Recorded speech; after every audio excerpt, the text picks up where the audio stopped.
ಚುನಾವಣಾ ರಂಗೇರ್ತಾ ಇದೆ.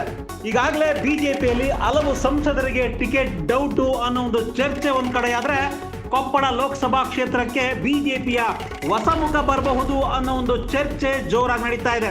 ಸದ್ಯ ಹಾಲಿ ಸಂಸದ ಸಂಗಣ್ಣ ಕರಡಿ ಬದಲಿಗೆ ಪ್ರಕಾಶ್ ಚಿನಿಗೆ ಟಿಕೆಟ್ ನೀಡಬೇಕು ಅಂತ ಸ್ಥಳೀಯ ಬಿಜೆಪಿ ನಾಯಕರೇ ಒತ್ತಾಯವನ್ನ ಮಾಡ್ತಾ ಇದ್ದಾರೆ. ಪ್ರಭಾಕರ್ ಚಿನಿ ವಿಧಾನಸಭಾ ಚುನಾವಣೆಯಿಂದಲೂ ಕೂಡ ಬಿಜೆಪಿಯಲ್ಲಿ ತುಂಬಾ ಆಕ್ಟಿವ್ ಆಗಿದ್ರು.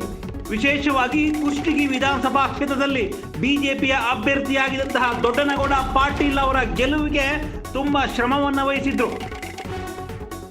ಬಿಜೆಪಿಯ ಅಭ್ಯರ್ಥಿ ದೊಡ್ಡನಗೌಡ ಪಾಟೀಲ್ ಗೆಲುವಿಗೆ ವಿಶೇಷವಾದ ಕಾರ್ಯತಂತ್ರವನ್ನ ರೂಪಿಸಿದ್ರು ಪ್ರಭಾಕರ್ ಚಿನಿ.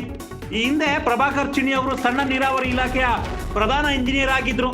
ನಿವೃತ್ತಿ ಬಳಿಕ ಬಿಜೆಪಿಯಲ್ಲಿ ಸೇರಿ ಉತ್ತಮ ಆಡಳಿತಗಾರ ಅಂತ ಹೆಸರು ಮಾಡ್ತಾ ಇದ್ದಾರೆ. ಜೊತೆಗೆ ತಾಂತ್ರಿಕ ತಜ್ಞರಾಗಿಯೂ ಕೂಡ ಉತ್ತಮವಾದ ಅನುಭವವನ್ನ ಪ್ರಭಾಕರ್ ಚಿನಿ ಹೊಂದಿದ್ದಾರೆ. ಇದೆಲ್ಲದಕ್ಕಿಂತ ಹೆಚ್ಚಾಗಿ ಕೊಪ್ಪಳ ಲೋಕಸಭಾ ಕ್ಷೇತ್ರದ ವ್ಯಾಪ್ತಿಯಲ್ಲಿರ್ತಕ್ಕಂಥ ಕಾರ್ಯಕರ್ತರು ಜನರ ಜೊತೆ ಒಬ್ಬ ಸಾಮಾನ್ಯ ವ್ಯಕ್ತಿಯಂತೆ ಬೆರೆತು ಕೆಲಸ ಮಾಡ್ತಾ ಇದ್ದಾರೆ. ಎಲ್ಲರ ಕೈಗೂ ಸಿಗುವಂತ, ಎಲ್ಲರ ಜೊತೆ ಮಿಂಗಲ್ ಆಗುವಂತ ನಾಯಕ ಅಂದ್ರೆ ಅದು ಪ್ರಭಾಕರ್ ಚಿನಿ ಅನ್ನೋ ಒಂದು ಮಾತು ಕೇಳಿ ಬರ್ತಾ ಇದೆ. ಹೀಗಾಗಿನೇ ಪ್ರಭಾಕರ್ ಚಿನಿ ಅವರಿಗೆ ಈ ಬಾರಿ ಲೋಕಸಭಾ ಚುನಾವಣೆಗೆ ಕೊಪ್ಪಳ ಲೋಕಸಭಾ ಕ್ಷೇತ್ರಕ್ಕೆ ಬಿಜೆಪಿ ಟಿಕೆಟ್ ಕೊಡಲೇಬೇಕು ಅಂತ ಬಿಜೆಪಿಯ ಸ್ಥಳೀಯ ನಾಯಕರು ಒತ್ತಾಯವನ್ನ ಮಾಡ್ತಾ ಇದ್ದಾರೆ, ಒತ್ತಡವನ್ನ ಹೇರ್ತಾ ಇದ್ದಾರೆ. ಇದ್ರ ಜೊತೆಗೆ ಪ್ರಭಾಕರ್ ಚಿನಿ ಉಪ್ಪಾರ ಸಮುದಾಯಕ್ಕೆ ಸೇರಿದಂತವರು, ಅತ್ಯಂತ ಹಿಂದುಳಿದ ಸಮುದಾಯ ಉಪ್ಪಾರ ಕಮ್ಯುನಿಟಿ. ಆ ಒಂದು ಸಮುದಾಯಕ್ಕೆ ಟಿಕೆಟ್ ಕೊಟ್ರೆ, ಪ್ರಭಾಕರ್ ಚಿನಿ ಅವರಿಗೆ ಟಿಕೆಟ್ ಕೊಟ್ರೆ ಒಂದ್ ರೀತಿ ಅತಿ ಹಿಂದುಳಿದಂತಹ ಉಪ್ಪಾರ ಕಮ್ಯುನಿಟಿಗೆ ನ್ಯಾಯ ಕೊಟ್ಟಂತೆ ಆಗುತ್ತೆ.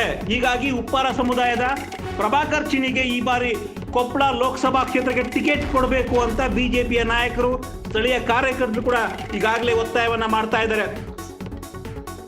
ಪ್ರಭಾಕರ್ ಚಿನಿಗೆ ಉತ್ತಮವಾದಂತಹ ಸೇವಾ ಮನೋಭಾವನೆ ಇದೆ. ಹೀಗಾಗಿ ಅವ್ರಿಗೆ ಟಿಕೆಟ್ ಕೊಡಬೇಕು. ಜನರ ಜೊತೆ, ಕಾರ್ಯಕರ್ತರ ಜೊತೆ ಆತ್ಮೀಯವಾಗಿ ಮಿಂಗಲ್ ಆಗ್ತಾರೆ.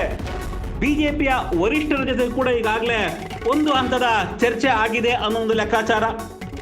ಬಿಜೆಪಿಯ ಹೈಕಮಾಂಡ್ ನಾಯಕರ ಜೊತೆ ಉತ್ತಮವಾದ ಸಂಬಂಧವನ್ನು ಕೂಡ ಹೊಂದಿದ್ದಾರೆ ಪ್ರಭಾಕರ್ ಚಿನಿ. ಅದೆಲ್ಲದಕ್ಕಿಂತ ಹೆಚ್ಚಾಗಿ ಆರಂಭದಲ್ಲಿ ಹೇಳಿದಂತೆ ಜನಸಾಮಾನ್ಯರ ಜೊತೆ, ಕಾರ್ಯಕರ್ತರ ಜೊತೆ, ಜನರ ಜೊತೆ ಬೆರೀತಾರೆ. ಹೀಗಾಗಿ ಅವ್ರಿಗೆ ಟಿಕೆಟ್ ಕೊಡಬೇಕು ಅಂತ ಒಂದು. ವಿಧಾನಸಭಾ ಚುನಾವಣೆಯಲ್ಲಿ ಪಕ್ಷದ ಗೆಲುವಿಗಾಗಿ ಸಾಕಷ್ಟು ಶ್ರಮವನ್ನು ವಹಿಸಿದ್ದಾರೆ. ವಿಶೇಷವಾಗಿ ಕುಷ್ಟಗಿ ವಿಧಾನಸಭಾ ಕ್ಷೇತ್ರದಲ್ಲಿ ಶಾಸಕ ದೊಡ್ಡನಗೌಡ ಪಾಟೀಲ್ ಅವರ ಗೆಲುವಿಗೆ ಕಾರಣೀಭೂತರು, ಅವರ ಗೆಲುವಿನ ರೂವಾರಿ ಅಂತಾನೆ ಹೇಳ್ಬೋದು ಪ್ರಭಾಕರ್ ಚಿನಿ ಅವ್ರನ್ನ. ಹೀಗಾಗಿ ಅವ್ರಿಗೆ ಟಿಕೆಟ್ ಕೊಡಬೇಕು. ಅತ್ಯಂತ ತಳ ಸಮುದಾಯ ಉಪ್ಪಾರ ಕಮ್ಯುನಿಟಿಗೆ ಸೇರಿದಂತಹ ಪ್ರಭಾಕರ್ ಚಿನಿಗೆ ಟಿಕೆಟ್ ಕೊಟ್ರೆ ಬಿಜೆಪಿ ಹಿಂದುಳಿದ ವರ್ಗಗಳ ಪರ ಇದೆ ಅನ್ನೋದು ಕೂಡ ತೋರಿಸಿದಂತಾಗುತ್ತೆ. ಹೀಗಾಗಿ ಚಿನಿ ಅವರಿಗೆ ಟಿಕೆಟ್ ಕೊಡಬೇಕು ಅಂತ ಚರ್ಚೆ ಆಗ್ತಾ ಇದೆ. ಇನ್ನೇನು ಕೆಲವೇ ದಿನ ಮಾತ್ರ ಬಾಕಿ ಇದೆ ಲೋಕಸಭಾ ಚುನಾವಣೆಗೆ. ಈಗಾಗಲೇ ಹೈಕಮಾಂಡ್ ಮಟ್ಟದಲ್ಲಿ ಟಿಕೆಟ್ ಲಾಬಿ ಜೋರಾಗಿ ನಡೀತಾ ಇದೆ. ಸೊ ಈ ಲಾಬಿಯ ಮಧ್ಯೆ ಪ್ರಭಾಕರ್ ಚಿನಿಗೆ ಸಿಗುತ್ತಾ ಟಿಕೆಟ್? ಕಾದ್ ನೋಡೋಣ.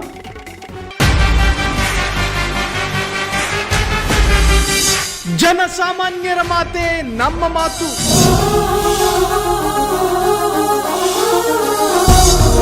ಜನಸಾಮಾನ್ಯರ ದಾರಿಯೇ ನಮ್ಮ ದಾರಿ.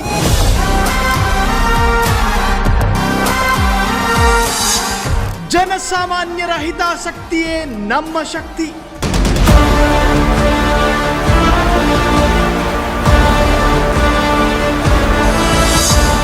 ಫ್ರೀಡಂ ಟಿವಿ ಶೀಘ್ರದಲ್ಲೇ ನಿಮ್ಮ ಮನೆಗೆ.